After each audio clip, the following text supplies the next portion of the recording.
Torque agent that stop or tend to stop a rotating body. Torque एक ऐसा agent है जो रोकता है या रोकने की कोशिश करता है किसको? घूमी हुई बॉडी को. रोटेट, दूसरा एक्सप्रेशन देखो, रोटेट और tend to rotate or tend to rotate a stationary body. A stationary body मैंने क्या लिखा? is called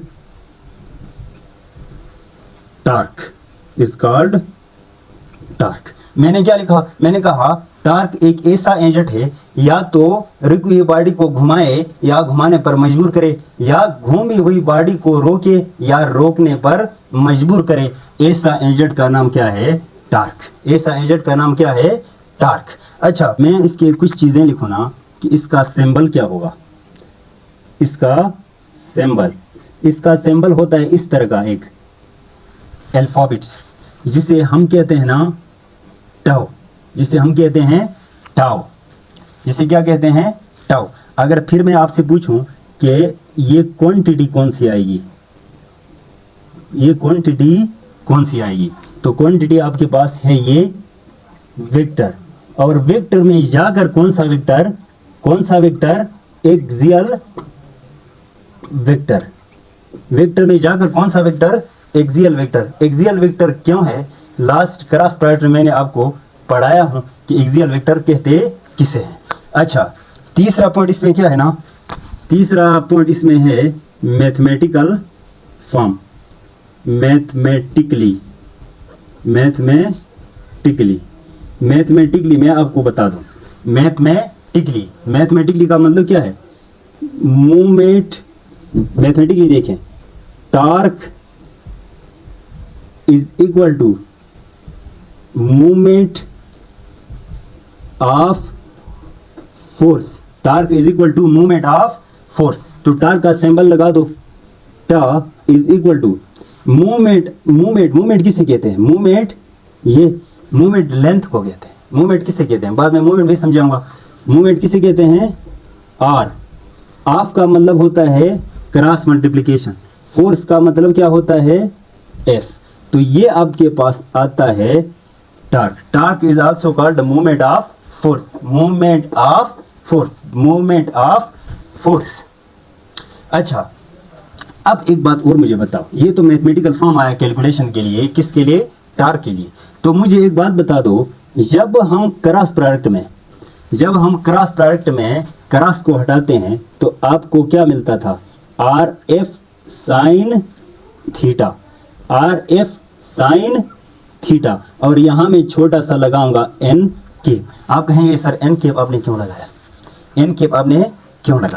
अब जरा एक बात बताओ मुझे, ये आर और एफ आपको एरिया बताएंगे ना, प्लेन एरिया क्रॉस प्रोडक्ट में आर और एफ प्लेन, और टार्क उनके परपेंडिकुलर आएगा. इसलिए मैंने कहा प्लेन की डायरेक्शन बताने के लिए क्या है? N cap. R cross F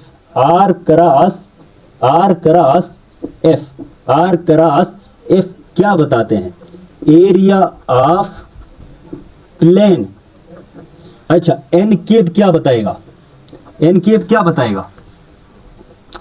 unit vector. N cap क्या बताएगा? Unit vector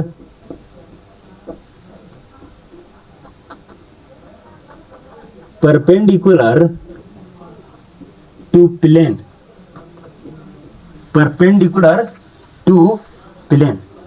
unit vector perpendicular to plane. अच्छा, अब बात करते हैं ना कि इसका यूनिट क्या होगा.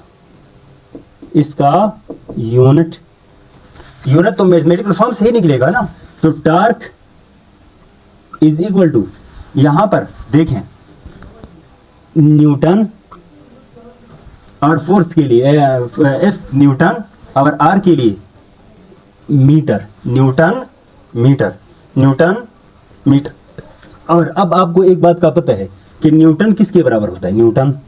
न्यूटन होता है किलोग्राम मीटर पर सेकंड स्क्वायर. और मीटर अपनी जगह पे. तो आपके पास एक और यूनिट आएगा किलोग्राम मीटर स्क्वायर पर सेकंड स्क्वायर। अच्छा, सीजीएस यूनिट की बात करें, सीजी ये तो एसआई यूनिट है ना, एसआई यूनिट क्या है, एसआई यूनिट क्या है, एसआई बताओ, एसआई आपके पास क्या है, न्यूटन मीटर। और सीजीएस की बात करें तो न्यूटन के लिए क्या आता था, डायन, मीटर के लिए सेंटीमीटर, डायन एंड सेंटीमीटर, डायन सेंटीमीटर, ये टर्क का सीजीएस यूनिट आता है। पहले चैप्टर में आप लोगों ने जो पढ़े थे सिस्टम ऑफ यूनिट्स में। अच्छा, अब बात करते हैं ना कि इसकी डायमेंशन क्या होगी, अगर वेक्टर है तो इसकी डायरेक्शन क्या होगी, इसकी डायमेंशन देखना है, अगर वेक्टर है तो इसकी डायरेक्शन क्या होगी। अच्छा, इसकी डायमेंशन देखें, पहले इसकी क्या देखें, डायमेंशन, डायमेंशन, तो डायमेंशन यूनिट से ही निकलता है, तो यूनिट क्या है बताएं, एसआई यूनिट क्या है, न्यूटन यूनिट आपके पास है किलोग्राम मीटर स्क्वायर पर सेकंड स्क्वायर है। तो डायमेंशन निकालने के लिए मैं क्या कर लूं, देखें किलोग्राम के लिए क्या लिखूं, M L square divide by T square, तो ये बन जाएगा आपके पास एम एल स्क्वायर, टी नीचे से ऊपर जाके इनवर्स स्क्वायर, क्योंकि पावर नीचे प्लस में हो तो ऊपर जाके क्या होता है माइनस, तो ये आपके पास टार्क की डायमेंशन आती है, टार्क की क्या आती है, डायमेंशन। दिस डायमेंशन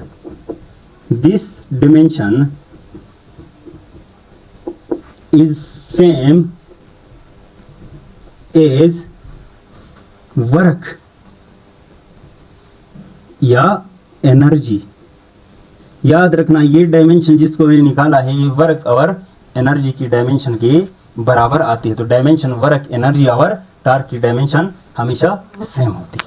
अब बात करते हैं कि ये अगर टार्क आपके पास वेक्टर है तो वेक्टर है तो इसकी डायरेक्शन क्या होगी। पहले बात करते हैं इसकी डायरेक्शन की, टार्क की डायरेक्शन, टार्क की डायरेक्शन, टार्क की डायरेक्शन। अच्छा, सिंपल बात ये है ना कि आपको पता है torque is a cross product. Torque क्या है, torque is equal to R cross F. Torque is a cross product of force and movement arm, of force and movement arm. तो पहली बात इसकी डायरेक्शन देखें, तो हम डायरेक्शन क्रॉस प्रोडक्ट जहां भी आता था हम डायरेक्शन कैसे निकालते थे, to find direction use right hand rule और स्क्रू रूल। दो रूल हम यूज करते थे, या राइट हैंड रूल या स्क्रू रूल।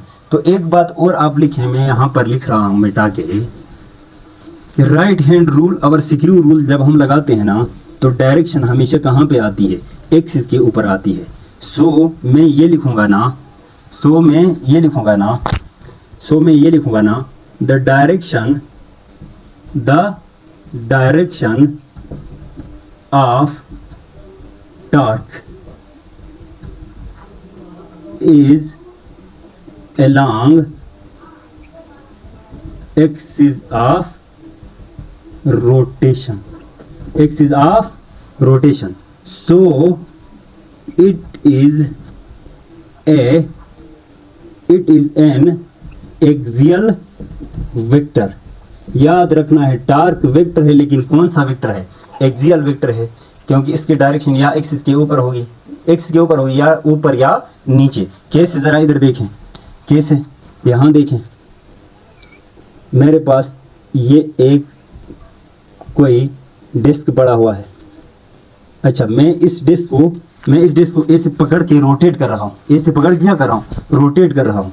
तो बताओ रोटेट करने के लिए ना आप इसे फोर्स लगाएंगे ना, ऐसे रोटेट करेंगे तो प्लेन ये आता है ना, ये प्लेन आएगा, आर क्रॉस एफ ये प्लेन आता है, इसके परपेंडिकुलर या तो डायरेक्शन ऊपर होगी या डायरेक्शन ऊपर होगी या डायरेक्शन नीचे होगी। डायरेक्शन ऊपर भी हो सकती है और डायरेक्शन इस एक्सिस के नीचे भी हो सकती है। कब ऊपर हो सकती है और कब नीचे हो सकती है आगे जाकर हम इसके टाइप में देख लेंगे।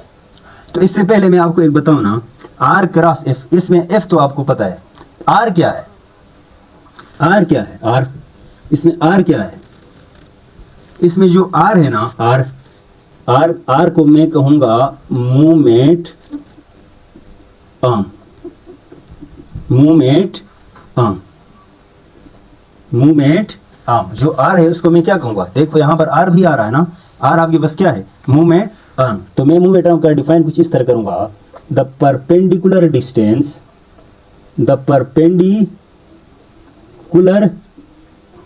Distance from axis of rotation, from axis of rotation to line of action, to line of action of force, line of action of force। इसका यूनिट क्या होगा, यूनिट लेंथ है ना, तो यूनिट इसका क्या आएगा, मीटर। अच्छा, इसकी डायमेंशन क्या होगी, इसकी डायमेंशन आपके पास एल होगी, और इस एल को बास टाइम पे इस तरह लिखा जाता है m0l0 m0l1 और t0। ये जीरो का मतलब m कोई डायमेंशन नहीं, इसकी t डायमेंशन नहीं, सिर्फ क्या डायमेंशन है, l डायमेंशन है। अब मुझे बताएं ये मूवमेंट आर्म है या कौन सा मूवमेंट आर्म होगा। ये मेरे पास एक स्पेनर है, ये मेरे पास क्या है, एक स्पेनर है, ये उसकी एक्सिस है, इस पे मैं बोल्ट को घुमा रहा हूं ऐसे करके। तो मुझे एक बात बताएं, एक फोर्स मैंने एसी लगाई, एक फोर्स मैंने एसी लगाई, एक फोर्स मैंने एसी लगाई, F1 F2 F3, और एक फोर्स मैंने लगाया F4।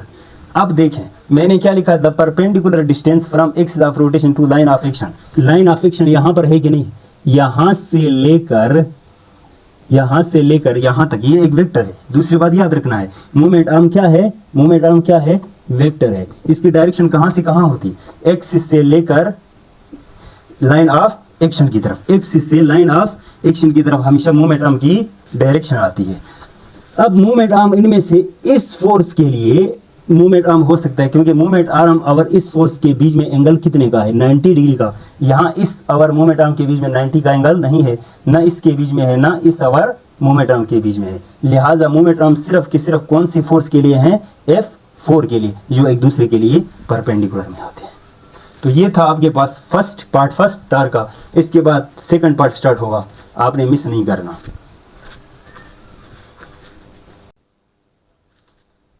अच्छा, अब हमारे पास है टार्क के डिपेंडेंट फैक्टर्स की। कौन से फैक्टर्स, डिपेंडेंट फैक्टर्स। मींस के टार्क किन फैक्टर पर डिपेंड करता है। डिपेंड का मतलब कब टार्क ज़्यादा होता है और कब टार्क कम होता है। तो सबसे पहला फैक्टर मैं आपको बताऊं ना, आप लोगों ने लास्ट में पढ़ा था कि torque is equal to R F sine theta. Torque is equal to R F sine theta. Torque is equal to R F sine theta. मैं एक एक करके देखो, आर पे डिपेंड करता है, एफ पे डिपेंड करता है और साइन थीटा पे डिपेंड करता है। तो ज़रा देखें, पहली बात ये है ना कि टार्क, सबसे पहली बात, पहला पॉइंट क्या है, टार्क इंक्रीज तब होगा ना, टर्निंग इफेक्ट या टार्क इंक्रीज तब होगा ना जब आर का वैल्यू ज़्यादा होगा। जब आर का वैल्यू क्या होगा, ज़्यादा होगा। अब एक बात मुझे बताएं, मेरे पास एक बोल्ट है, मेरे पास एक बोल्ट है, देखें वही बोल्ट मैंने बना लिया। अब देखें यहाँ दो पॉइंट है, एक बच्चा यहाँ से F1 लगा के इधर जोर लगा रहा है और एक F2 लगा के इधर जोर लगा रहा है इस बोल्ट को। आपसे मैं पूछूं, मूवमेंट आर्म इसके लिए यहाँ से यहाँ 2 सेंटीमीटर है और यहाँ से इसके लिए यहाँ तक मूवमेंट आर्म आपके पास 4 सेंटीमीटर आ रहा है। तो मूवमेंट आर्म किसके लिए ज़्यादा है, 4 सेंटीमीटर के लिए, इस फोर्स के लिए मूवमेंट आर्म ज़्यादा है। मूवमेंट आर्म जब ज़्यादा है तो बताओ टर्निंग इफेक्ट कौन ज़्यादा पैदा करेगा, टार्क कौन ज़्यादा पैदा करेगा, घुमाव कौन ज़्यादा पैदा करेगा। तो आप कहेंगे टार्क बाई F2 और torque by F1। Torque by F2 ज़्यादा होगा और टार्क बाई F1 कम होगा। इसका एक और एग्जांपल में याद रखें, आपके सामने जहाँ से आप देख रहे हैं वहाँ सामने दरवाजे तो होगा ना, इस दरवाजे को देखो, दरवाजे के आखिर में हैंडल लगाते हैं, ये हैंडल आखिर में क्यों लगाते हैं, लास्ट एंड पे क्यों लगाते हैं, हिंज के दूसरी साइड पे लास्ट एंड पे लगाते हैं। ये अगर हैंडल आप लेकर हिंज के साथ लगाते तो क्या होता था, क्योंकि हिंज के साथ लगाएंगे तो आपको जोर ज़्यादा लगाना पड़ता था। जोर क्या लगाना पड़ता था, ज़्यादा फोर्स ज़्यादा करना पड़ता था घुमाने के लिए। घुमाना तो कांस्टेंट है ना। अच्छा, घुमाना अगर कांस्टेंट है तो आर और एफ में आपस में क्या रिलेशन है, इनवर्स है कि नहीं। ज़रा देखिए इस बात को देखो। अगर घुमाना आपने तो दरवाज़ा जहाँ से घुमाना है, जहाँ तक घुमाना है वो तो आपकी कांस्टेंट है। अगर इसको torque is equal to R F है तो टार्क अगर मैं क्या लूँ, कांस्टेंट, क्योंकि घुमाना आपको जहाँ से जहाँ तक घुमाना था वो तो घुमाना आपके पास कांस्टेंट आ रहा है। आप बताओ आर और एस एफ के बीच में क्या रिलेशन है। याद रखना है इक्वल टू के इस साइड पे अगर कोई क्वांटिटी कांस्टेंट आ रही है तो इस साइड पे दोनों जब मल्टीप्लिकेशन में है ना, जब दोनों क्वांटिटी आपस में मल्टीप्लाई में है ना, तो ये एक दूसरे के लिए हमेशा इनवर्स में होते हैं। इनवर्स का मतलब क्या है, जहाँ मूवमेंट आर्म बढ़ेगा वहाँ फोर्स क्या होगी, कम होगी। अगर ये यहाँ जो बच्चा फोर्स लगाएगा उसको कम फोर्स लगाना, कम फोर्स लगाना होगा। क्यों, क्योंकि मूवमेंट आर्म ज़्यादा है तो फोर्स क्या लगाना है, कम। ये थोड़ा सा इस तरह करेगा, ये घूमेगा, लेकिन इधर एक बच्चा जोर लगाएगा ना तो उसको पूरा की पूरा अपनी तवानाई खर्च करना होगा, क्योंकि उसे ज़्यादा जोर लगाना होता है।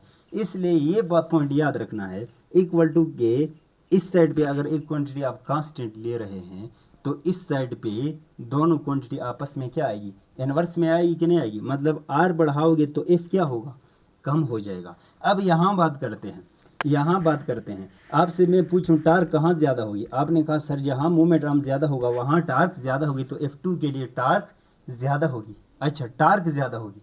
मैं आपसे पूछूं ना, अगर टार्क दोनों बराबर लगा रहे हैं, ये F1 और F2 दोनों बच्चे अगर टार्क बराबर की लगा रहे हैं तो बताओ फोर्स कौन सा बच्चा ज़्यादा लगाएगा। तो आप क्या कहेंगे, टार्क बराबर है तो फोर्स इसको ज़्यादा लगाना होगा कि नहीं। क्यों, क्योंकि मूवमेंट आर्म अगर कम है तो फोर्स क्या करना है, ज़्यादा करना है।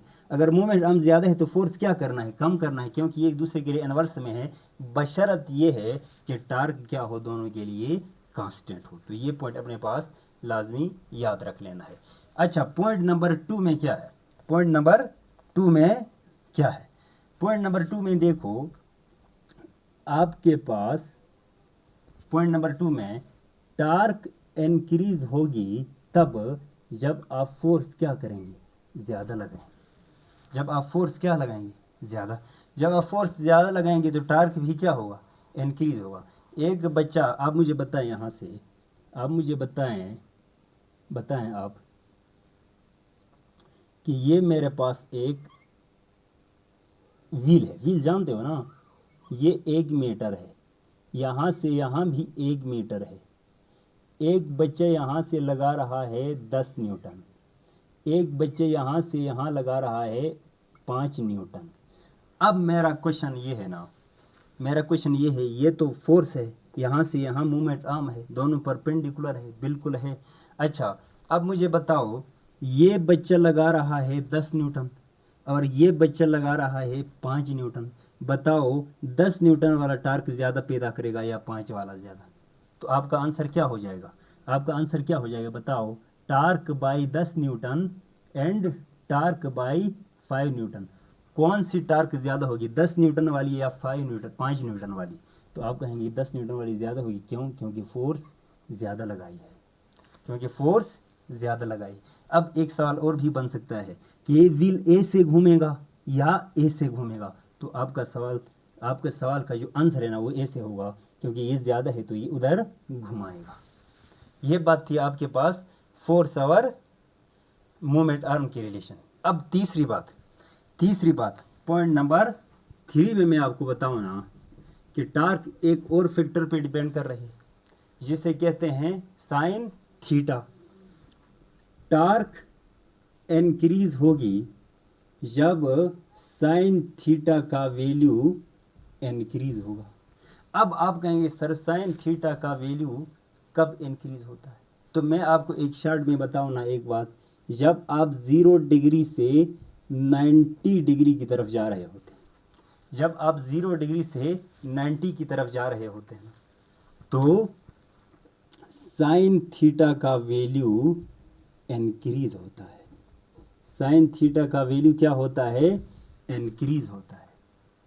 साइन थीटा का वैल्यू क्या होता है? इंक्रीज होता है। तो मुझे एक बात बताएं, इससे मैं एक क्वेश्चन आपको बताऊं ना, एक क्वेश्चन बताऊं, मैं ये कहूँ ना, at what angle torque become maximum. कौन सा एंगल है जिस पर टार्क सबसे ज़्यादा बनता है? तो सबसे पहले मैं कहूँगा ना 10 डिग्री, बी में 30 डिग्री, सी में 45 डिग्री और डी में 60 डिग्री। आप बताओ कौन सा एंगल है जिसमें टार्क सबसे ज़्यादा होगी? तो आपको ऑलरेडी पता है, जब साइन थीटा 0 से 90 की तरफ जाता है तो इंक्रीज होता है। तो इसमें ऑप्शन क्या आएगा?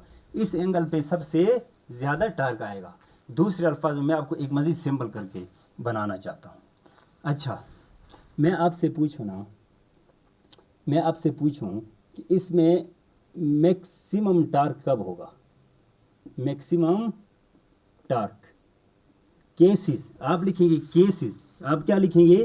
Cases of torque, cases of torque. Cases of torque किसके बेस पे होता है? एंगल के बेस पे। सबसे पहली बात मैं आपको बताऊं ना, मैक्सिमम टार्क कितना होगा? Maximum torque, maximum torque.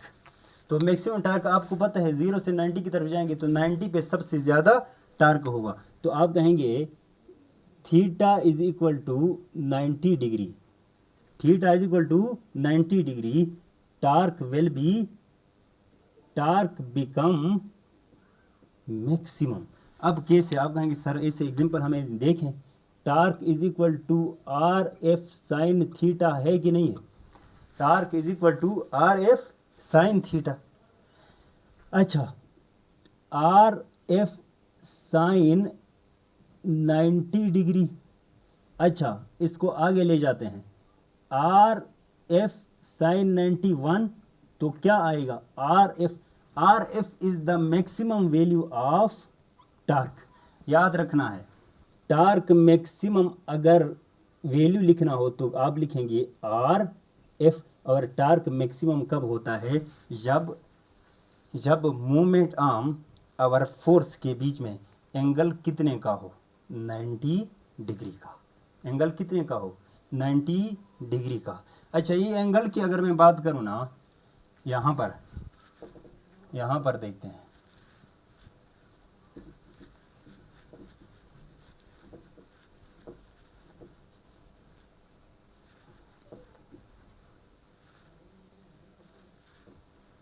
अच्छा, टार्क मैक्सिमम तो आप क्या लिखेंगे? आप लिखेंगे क्या?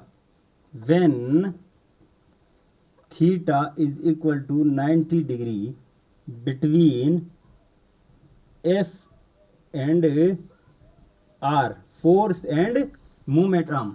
लेकिन याद रखना है, this theta is the smaller angle. कौन सा angle? The smaller angle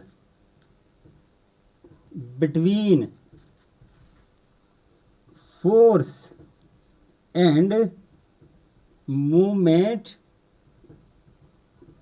arm. Force और मूवमेंट आर्म के बीच में जो छोटा एंगल नहीं होता है वहीं आपने उठा के लेना है, जिस तरह मैंने आपको क्रॉस प्रोडक्ट में समझाया था। अच्छा, अब बात करते हैं ना, ये तो मैक्सिमम आ गया, क्या मिनिमम टार्क नहीं होता है? जी होता है। मिनिमम टार्क, मिनिमम टार्क, कम से कम टार्क। तो कम से कम टार्क 0 ही आएगा ना। अच्छा, अब मुझे बताओ कम से कम टार्क कब होगा? When the angle between F and movement arm is 0 degree और 180 डिग्री। या 0 होगा या 180 होगा, या 0 डिग्री होगा या 180 डिग्री होगा।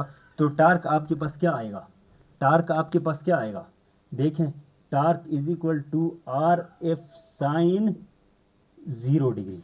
तो साइन 0 आपको पता है ऑलरेडी क्या होता है, 0। तो आंसर क्या मिला, 0। आंसर क्या मिला, 0। 0 इस तरह लिखना है, 0 न्यूटन मीटर। अब 180 लगाओ फिर भी क्या आएगा, 0, साइन 0 आएगा, 0 के साथ मल्टीप्लाई करो क्या आएगा, 0 न्यूटन मीटर। अब अगर सर प्रैक्टिकली ये कैसा होता है कि 0 साइन 180 या 0 पे आपके पास टार्क 0 आएगा। तो मैं आपको थोड़ा समझा दूँ, ज़रा इधर देखें, मैं आपको फिजिकल सिग्निफिकेंस पे थोड़ा ड्रा करता हूँ, आपको समझा देता हूँ। और फिर देखें, मेरे पास वहीं मैं स्पेनर ले रहा हूँ, देखें मेरे पास वहीं स्पिनर है। अच्छा, आपको पता है मूवमेंट आर्म तो हमेशा, ये मूवमेंट आर्म है, ये क्या है, मूवमेंट आर्म हमेशा इस तरफ होता है। एक बंदे ने आकर ए से जोर लगाना स्टार्ट कर दी। जब ए से स्पिनर को जब ए से जोर लगाएगा ना, क्या स्पिनर घूमना स्टार्ट करेगा, नहीं, स्पिनर कभी नहीं घूमेगा। तो बताओ इस टाइम पे मूवमेंट आर्म भी इधर और फोर्स भी इधर, तो इन दोनों में थीटा कितने का है, 0 डिग्री। जब थीटा 0 आता है तो देखें ये कभी भी घूमेगा नहीं। अच्छा, दूसरी बात देखें, एक बच्चे ने क्या लगाया, एक बच्चे ने मूवमेंट आर्म तो वहीं इधर से उधर मूवमेंट आर्म है, एक बच्चे ने फोर्स कहाँ लगाया, ए से फोर्स लगा दी। इसका मतलब क्या है, स्पिनर को बोल्ट के ऊपर रखकर इधर से उधर जोर लगाना। क्या इधर से बिल्कुल 180 डिग्री पे देखें थीटा कितने का होगा, मूवमेंट आर्म इधर और फोर्स उधर, एंटी पैरेलल। तो बताओ थीटा कितने का होता है, 180 डिग्री। और 180 डिग्री पे क्या ये घूमेगा, ये तो आप उधर जोर लगा रहे हैं, ये तो कभी नहीं घूमेगा। इसलिए ही मैंने कहा है कि मिनिमम टार्क 2 एंगल पे होगी, एक 0 डिग्री पे और एक 180 डिग्री पे। अब तीसरा पॉइंट मेरे पास है ना, तीसरा केस मेरे पास है ना, हाफ टार्क। हाफ टार्क कब होगा, हाफ टार्क कब होगा, हाफ टार्क कब होगा, हाफ टार्क कब होगा।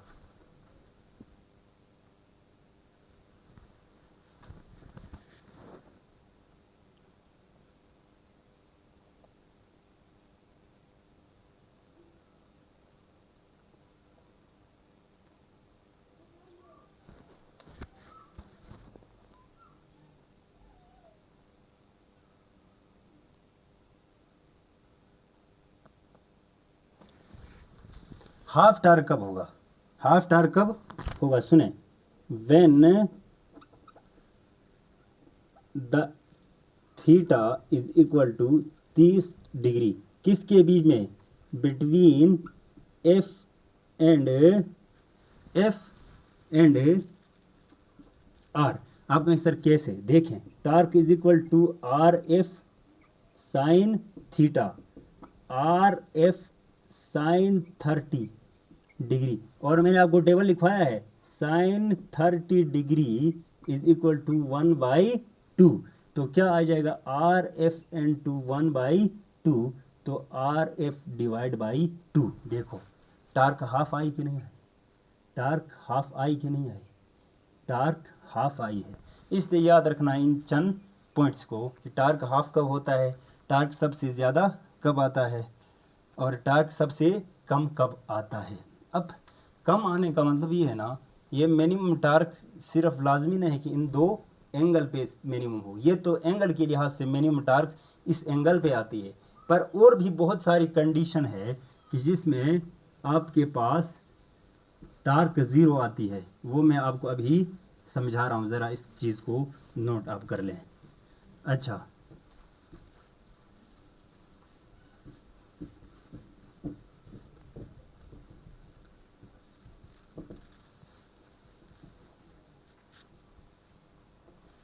अच्छा, इस चीज़ को नोट करें आप।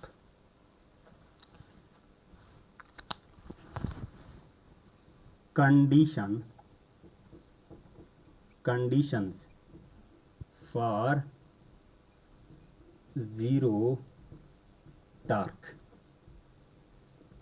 जीरो टार्क की कुछ कंडीशन याद रखना है। सबसे पहले टार्क का फार्मूला लिखें, टा is equal to R F sine theta. Torque is equal to R F sine theta, यह आपके पास फार्मूला है। पहली कंडीशन, सबसे पहला जो कंडीशन है ना वो क्या है, when r is equal to zero. When r is equal to zero, moment arm zero हो। अब मोमेंट आर्म जीरो कब होता है, सुने कहानी समझे।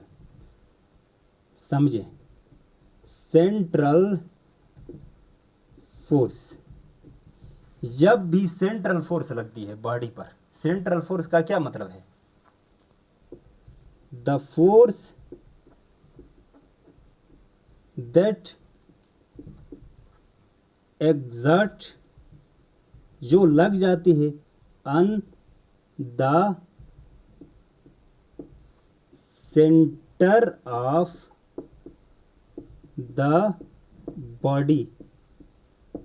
सेंटर ऑफ मास आप लोगों ने पढ़ा होगा। देखें मैं आपको यहां से एग्जांपल दूं कि ये मेरे पास एक ब्लॉक पड़ा हुआ है, ये उसका सेंटर है। आप जब भी फोर्स इसके सेंटर पे लगाओगे ना, आप जब फोर्स इसके सेंटर पे लगाओगी तो ये बॉडी कभी भी रोटेट नहीं होगी, बल्कि ये बॉडी ट्रांसलेट होके आगे मोशन करेगी। ये बॉडी रोटेट तब हो सकती है जब आप फोर्स इसके सेंटर के अलावा किसी पॉइंट पर लगाएंगे ना, सेंटर ऑफ मास के अलावा किसी पॉइंट पर लगाएंगे ना, तो ये बॉडी ट्रांसलेट नहीं होगी, बल्कि क्या होगी, रोटेट होगी। और जब इसका सेंटर ऑफ मास पे लगाओगे ना, सेंटर ऑफ मास पे लगाओगे तो ये रोटेट नहीं होगी, बल्कि ये क्या होगी, ट्रांसलेट। अगर रोटेट नहीं होगी तो टार्क क्या आएगी, जीरो आएगी। टार्क क्या आएगी, जीरो आएगी। तो पहली कंडीशन क्या है, जब मूवमेंट आर्म जीरो हो तो कोई टार्क नहीं होगी। जहाँ जीरो डाल तो पूरा जीरो होगा।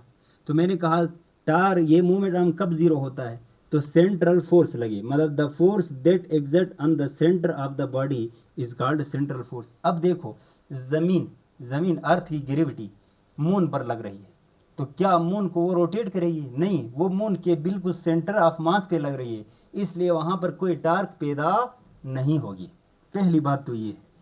दूसरी मेरे पास कंडीशन है ना, सेकंड मेरे पास कंडीशन है कि when magnitude of force is equal to zero, जब फोर्स क्या हो, जीरो। अच्छा एक बात आपको बताऊं ना, फोर्स जीरो होने का मतलब मेरा ये है ना, फोर्स जीरो कब हो सकती है, जब या तो बॉडी एट रेस्ट, फोर्स जब लगती है, फोर्स का मैग्नीट्यूड जीरो होता है, इसका मतलब बॉडी अपनी जगह से हिलती नहीं है।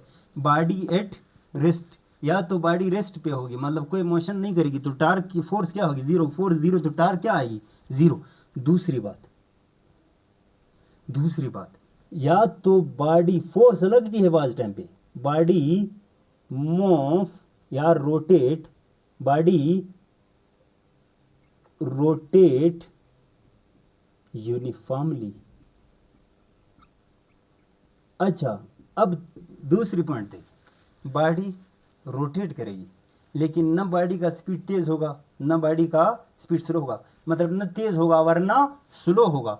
तो इस टाइम पे बॉडी पर कोई फोर्स नहीं होती। जब फोर्स नहीं होगी तो टार्क नहीं होगी। इसलिए याद रखना कि जब बॉडी पंखा फर्ज करे, आपके साथ पंखा ऊपर देखे अपने ऊपर, जब पंखा है, पंखा घूम रहा है, पंखा आपका घूम रहा है, तो पंखा न तेज हो रहा है, पंखा ना स्लो हो रहा है, वहां पर तो घुमा तो है, पर वहां पर टार्क नहीं है, वहां पर टार्क नहीं है। क्यों नहीं है, क्योंकि वहां पर कोई फोर्स नहीं है, और फोर्स नहीं होगी तो टार्क नहीं होगी। तो याद रखना, हर घूमती हुई बॉडी के अंदर टार्क होना ये लाजमी नहीं है। अच्छा तीसरा पॉइंट क्या है मेरे पास, तीसरा पॉइंट देखें, तीसरा पॉइंट मेरे पास क्या है, जब तीसरा पॉइंट देखें, when theta is equal to 0 degree हो या 180 या 180 डिग्री हो, थीटा 0 डिग्री हो या 180 डिग्री हो, उसी टाइम पे भी टार्क का वैल्यू क्या आता है, 0। ये जितने मैंने कंडीशन लिखे हैं ना, ऑल कंडीशन में टार्क का वैल्यू क्या आता है, 0। टार्क का वैल्यू क्या आता है, 0। और लास्ट एक वेरी इंपॉर्टेंट, क्योंकि मैंने अभी जो बात कही थी ना कि टार्क सबसे ज़्यादा होता है, टार्क सबसे ज़्यादा होता है जब एंगल 90 का हो। तो एक बात आप कर लें, दरवाजे का मूवमेंट आर्म कहाँ से कहाँ है, कब्जे से लेकर हैंडल तक मूवमेंट आर्म है। आप दरवाजे को नीचे बॉटम से पकड़ो ऊपर टॉप की तरफ, तो बताओ मूवमेंट आर्म और आपकी फोर्स के बीच में एंगल कितने का आता है, 90 का। वहाँ पर फिर दरवाज़ा घूमता क्यों नहीं, 90 एंगल है फिर भी दरवाज़ा नहीं घूमता है। इसका मतलब ये है ना, आप ये कह रहे हैं कि 90 एंगल पे मैक्सिमम टार्क होगा तो ये घूमना स्टार्ट कर दे ना, ये घूमता क्यों नहीं। अब ज़रा देखें कहानी, एक और जगह पे टार्क 0 आता है। अब सुने, मेरे पास ये कोई डेस्क है, ये उसका एक्सिस है, ये उसका क्या है, एक्सिस है, ये उसका क्या है, एक्सिस है। मैं नीचे से इस पर क्या लगा रहा हूँ, ये मूवमेंट आर्म है कि नहीं, ये क्या है, ज़रा देखें। मेरे पास ये डेस्क है, मेरे पास क्या है, ये डेस्क है और ये एक्सिस है। मैं इस पर फोर्स नीचे से ऊपर लगा रहा हूँ। आप बताओ फोर्स और ये मूवमेंट आर्म है कि नहीं। अच्छा ये फोर्स है ना, तो मूवमेंट आर्म और फोर्स के बीच में एंगल कितने का है, 90। मैंने अभी कहा था 90 पे तो टार्क सबसे मैक्सिमम होता है, तो यहाँ पर बिल्कुल टार्क होता ही नहीं। आप इसको नीचे से ऊपर लगाते जाओ, क्या ये घूमेगा। आप थोड़ा साइड से इस पर लगाएंगे तो ये घूमना स्टार्ट कर देगा, वरना नीचे से ऊपर लगाओगे तो नहीं घूमेगा। इसी तरह इस केस को उठा के दरवाजे पे लगाओ, दरवाजे का उधर से मूवमेंट आर्म अब नीचे से ऊपर लगाओ, फोर्स और मूवमेंट आर्म के बीच में एंगल 90 का आता है, फिर भी टार्क नहीं होता है। बच्चों टार्क होता है। मैं यहाँ पर एक पॉइंट आपको लिख रहा हूँ, मैं यहाँ पर आपको एक पॉइंट लिख रहा हूँ। यहाँ पर देखो, 90 है ना, torque is never equal to 0। इस केस में टार्क 0 नहीं है, यहाँ पर टार्क 0 नहीं है। आप ऐसे लगा रहे हैं ना, क्योंकि 90 एंगल है, आप फोर्स भी लगा रहे हैं, मूवमेंट आर्म भी है, एंगल भी 90 का है, तो टार्क 0 नहीं है, बल्कि टार्क क्या है, टार्क यहाँ पर क्या है, यहाँ पर टार्क मैक्सिमम है। टार्क क्या है, मैक्सिमम है, टार्क मैक्सिमम है और टार्क 0 नहीं है इस केस में। तो आप कहेंगे सर घूमता क्यों नहीं है। अच्छा अब मैं आपको बताऊं, यहाँ पर कहानी क्या है आपको पता है। यहाँ पर टार्क 0 नहीं है, टार्क 0 नहीं है, पर टर्निंग इफेक्ट 0 है, टर्निंग इफेक्ट 0। एक होता है टार्क, एक होता है टर्निंग इफेक्ट। टार्क का मतलब आपकी कोशिश, और भाई आप जोर तो लगा रहे हैं, मूवमेंट आर्म भी है, पर आपकी कोशिश तो है ना, टेंड टू रोटेट, कोशिश कर रहे हैं आप, पर रोटेट नहीं हो रहा है। इसमें मतलब इफेक्ट पैदा नहीं हो रहा है। टर्निंग इफेक्ट का क्या मतलब है, टर्निंग इफेक्ट का मतलब ये होता है ना, टर्निंग इफेक्ट का मतलब होता है चेंज इन स्पीड, मतलब आप इसकी स्पीड को चेंज नहीं कर सकते हैं। इसलिए मैं कहता हूं टार्क 0 नहीं है पर टर्निंग इफेक्ट 0 है। टार्क 0 नहीं है पर टर्निंग इफेक्ट 0 है। अब टर्निंग इफेक्ट 0 होने के लिए एक कंडीशन होना लाजमी है ना, तो मैं लिख लेता हूं, सुने the component of torque that is perpendicular, the component of torque that is perpendicular to axis of rotation,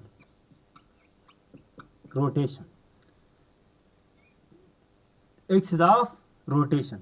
तो उस टाइम पे आपके पास टर्निंग इफेक्ट क्या आएगा, 0।